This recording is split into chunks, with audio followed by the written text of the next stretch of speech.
Oke, sampai bertemu kembali di konsep logaritma. Konsep logaritma. Nah, ini sudah pernah kita bahas di materi eksponen ya. Nah, kita ke konsep logaritma dulu sebelum ke fungsi ya. Nah, ini sudah ada sebab akibat yang sudah saya tuliskan, di mana ini adalah bentuk logaritmanya jika dan hanya jika ini bentuk pangkatnya ya. Ini cara membacanya: A logaritma P sama dengan N jika dan hanya jika A pangkat N sama dengan P. Di sini sudah saya tuliskan keterangannya ya. A itu disebut bilangan pokok atau basis ya.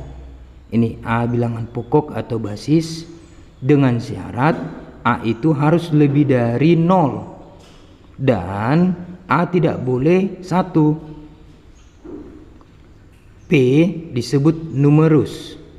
Numerus itu apa? Numerus itu bilangan yang dicari logaritmanya.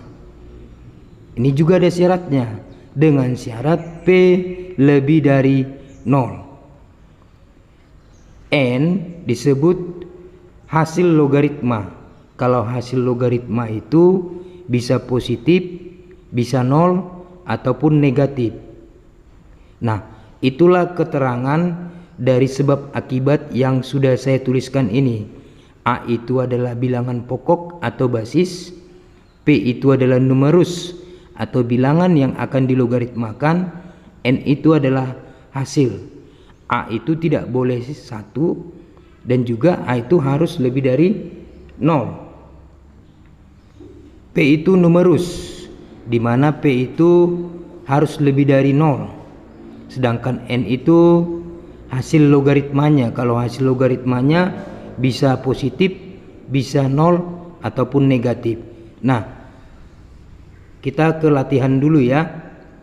Nah, ini mengubah bentuk A pangkat N sama dengan P atau bentuk eksponen menjadi bentuk logaritma. Ini eksponen namanya ya, bentuk pangkat menjadi bentuk logaritma. Nah, ini perintahnya adalah tulislah bilangan pokok eksponen berikut ke bentuk logaritma ya, ke bentuk logaritma. Nah, 4 itu sebagai bilangan pokok ya, lalu 2 itu sebagai hasil ya, 2 itu sebagai hasil. Maka A 4 pangkat 2 sama dengan 16. Maka dalam bentuk logaritmanya 4 logaritma 16 sama dengan 2 ya. Ini dia, dimana hasil itu adalah pangkat dan P itu adalah numerus ya. Ini P numerus. Kalau pada eksponen P itu adalah hasil nih ya. Ini hasil pada eksponen dan ini numerus ya, numerus pada logaritma. Oke, baik. Yang B, 5 pangkat negatif 3 sama dengan 1/125. Langsung saja ini bilangan pokok ya, menjadi 5 logaritma. Hasil ini menjadi numerus 1/125 sama dengan negatif 3. Oke, sekarang yang C. Yang C, 6 pangkat 0 sama dengan 1. 6 ini adalah bilangan pokok ya, 6 logaritma. 1 ini adalah numerus dan 0 ini adalah hasil. Oke, yang D. D, 3 pangkat 1/2 sama dengan akar 3. Langsung saja 3 ini adalah bilangan pokok, akar 3 ini adalah numerus, dan pangkat ini adalah menjadi hasil. Oke, kita lanjut yang E ya. A pangkat 3/4 sama dengan 6. A ini adalah bilangan pokok atau basis dan 6 ini adalah numerus dan pangkat adalah hasilnya. Yang F, 2 pangkat N sama dengan 32. 2 ini adalah bilangan pokok atau basis, dan 32 ini adalah numerus, dan N adalah hasil. Nah, begitulah cara mengubah bentuk eksponen menjadi bentuk logaritma. Oke, kita lanjut. Sekarang menghitung nilai logaritma ya. Hitunglah hasil logaritma berikut ya. Hitunglah hasil logaritma berikut. Nah, ini sudah ada soal A sampai D ya. Ayo kita bahas satu persatu. A, 2 logaritma 64. Nah, untuk membahas ini kita kan belum belajar sifat-sifat logaritma. Untuk membahas ini ada baiknya kita lakukan bentuknya seperti ini. 2 logaritma 64 sama dengan N. N inilah mau kita cari berapa ya. Ini harus kita ubah ke bentuk eksponen. Maka ini adalah bilangan pokok, 2 itu adalah bilangan pokok, dan N itu adalah pangkat, dan 64 itu adalah hasil. Lalu ini sudah pernah kita pelajari, diusahakan bilangan pokok kiri dan kanan itu sama. 64 itu adalah 2 pangkat 6. Nah, akibat dari kesamaan bilangan pokok, maka pangkatnya juga harus sama. Jadi didapat hasil logaritma 2 logaritma 64 itu adalah 6. Oke, baik, kita lanjut yang B ya. Yang B, yang B itu logaritma 1000. Logaritma 1000. Nah, apabila logaritma tidak dituliskan basisnya di sini berapa, itu sama saja basis 10. Ingat ya, apabila bentuk logaritma tidak dituliskan basisnya, maka itu adalah basis 10. Dapat dipahami ya? Oke, kita lanjut. Maka sesuai dengan pengerjaan yang bagian A, kita tuliskan 10 logaritma 1000 sama dengan N. Sehingga ini adalah 10 adalah bilangan pokok dan N adalah pangkat sama dengan 1000 adalah hasil ya.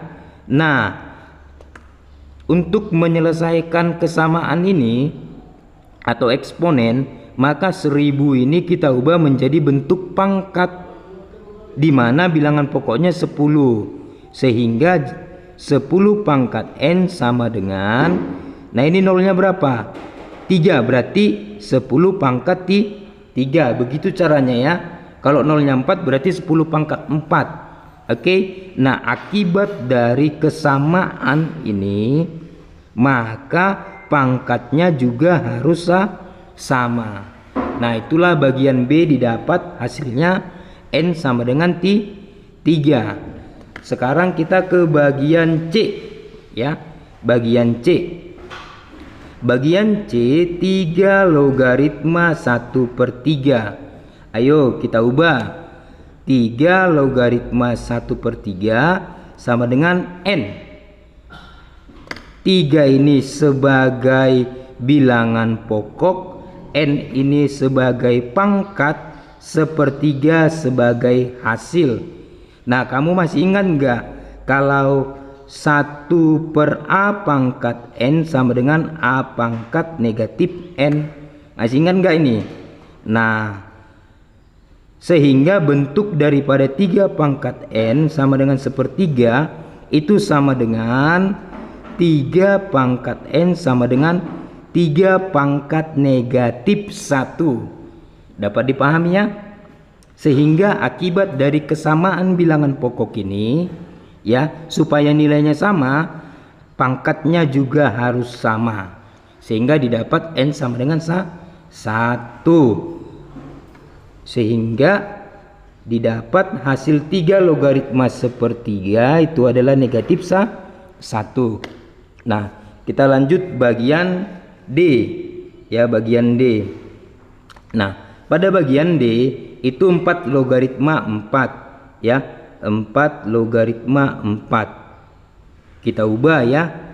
4 logaritma 4 kita misalkan hasilnya adalah n ya, tidak harus n sih, boleh x boleh y, yang penting dia itu dimisalkan sebuah variabel ya, yang kita tidak tahu berapa nilainya ya. Oke, baik, ini kita ubah ke bentuk pangkat sehingga 4 ini adalah sebagai bilangan pokok, n ini sebagai pangkat, dan 4 pada bagian di sini itu sama dengan hasil. 4 ini tanpa ditulis adalah 4 pangkat 1 ya, sehingga akibat dari persamaan ini bilangan pokok sudah sama, maka pangkatnya harus sama ya, supaya nilainya sama. Baik, begitulah cara menghitung nilai logaritma apabila tidak diketahui sifat-sifat logaritmanya ya. Jadi harus diubah ke bentuk eksponen, sehingga dapat kita simpulkan bahwa logaritma itu memiliki hubungan dengan eksponen, atau dengan kata lain, logaritma adalah cara yang dapat kita gunakan untuk mengerjakan eksponen yang pangkatnya besar ya. Kalau dia di kalkulator itu, kalau sudah pangkat 400-an ya, itu tidak bisa. Kalau di kalkulator sampai 99 pangkatnya ya. Oke, baik. Selamat belajar, semoga bermanfaat. Ini ada tugasnya ya, silakan dikerjakan. Oke, terima kasih.